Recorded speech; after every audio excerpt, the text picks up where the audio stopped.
Well, good evening people of YouTube. I haven't done a video for a few weeks. I've been away on holiday, but I've been asked to give a couple of people a quick update, been asking how I've been getting on.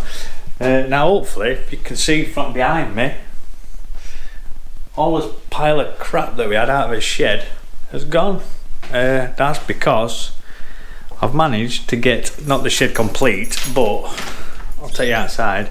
I managed to get the building watertight, and I've now got somewhere to store all my tools and my stuff until my shed is totally finished.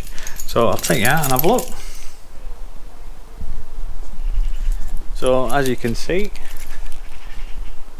I've got my two doors fitted, all my fascias are up, and all the fascia details, the downpipes, the guttering's on round the back.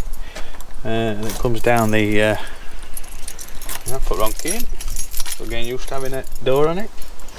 But I actually decided in the end, after speaking to a few people in the trade about the sliding doors, that having a bifold with just two panels, it can only have a centre opening handle, and with the handle being on the outside it weren't very secure, because normally you'd have a three door bifold, if you like, and it folds back. It has a master door, and the master door is the one that lets you in. So I've gone for a double opening French door, but we've got these latches on the back and fitted them right to the front, so that if I want to in the summer I can open them right back to the back wall. And here's inside. As you can see, all my pile of rubbish that are in my dining room is temporary in this side. It's actually all going to go in the other side. But I need my electricians now to come and put all the electrics in there. Once the electric's in, I can stud that out. Well, I've got this partition wall up. I can stud that out, shelve it off, and then move everything in there, and then I can concentrate on plasterboard in this room, putting a floor down, and but basically all the electrics are going to be on this centre wall. I'm going to have a socket on the back wall there to probably plug a radiator, like electric radiator, that'll probably go in, that might be useful in winter, even though it's well insulated.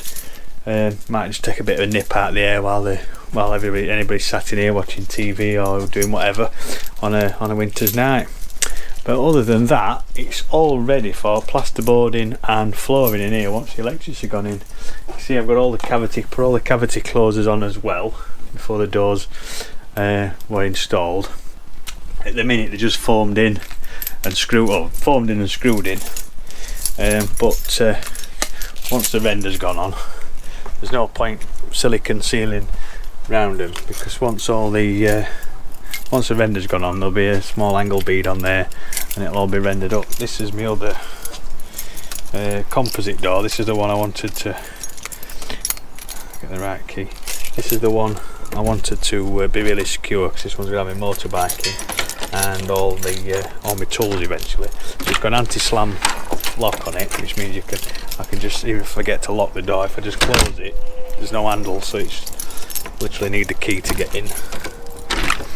My security lock's on, and then that opens all the way back to give me maximum entrance in from my bike and everything. So all that side of the stud wall, obviously my electrics come up that wall there. I'm gonna have a junction box, you know, a consumer unit on the wall here, which means sockets and lighting is going to be run off, and I've left the soffit detail open because at some point I want to run some cables through over the top of the cavity wall, come into the soffits, and I want some single like LED spotlights shining down, but I'm going to put them on probably one of the last things when I get the soffit board, when the electrics have gone in. But other than that, it's moved along quite nicely.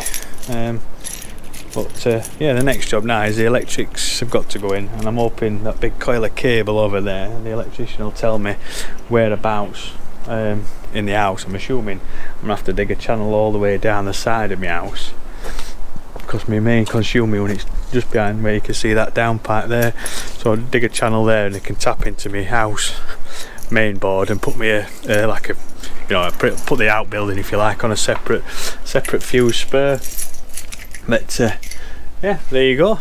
It's coming on nicely. I've done some aerial footage with my drone, which I'll put on, and you can have a look. I'll put it on after this video is finished, and I'll put it on and have a look, and you can have a look at what I've done on the roof. Basically gone for the rubber roof, which is, I think, my last video you saw me just lay it on top. But then one weekend before we went away, before I put the fascias and everything on, I did it all as per the instruction manual, and it's gone down quite well. It looks quite a neat job. It's had a few thunderstorms on it since it's been installed. The water runs off, trickles down there quite nicely. Like I say, at some point behind that door, I think before I do the paving, I'm going to install a linear drainage system all the way across the front, and put probably down a gully there, which I can tap into the gully in the house and dig another channel. Or failing that, I could run it, because at the minute it's working quite well. It's just running into a soakaway that's under this ivy bush.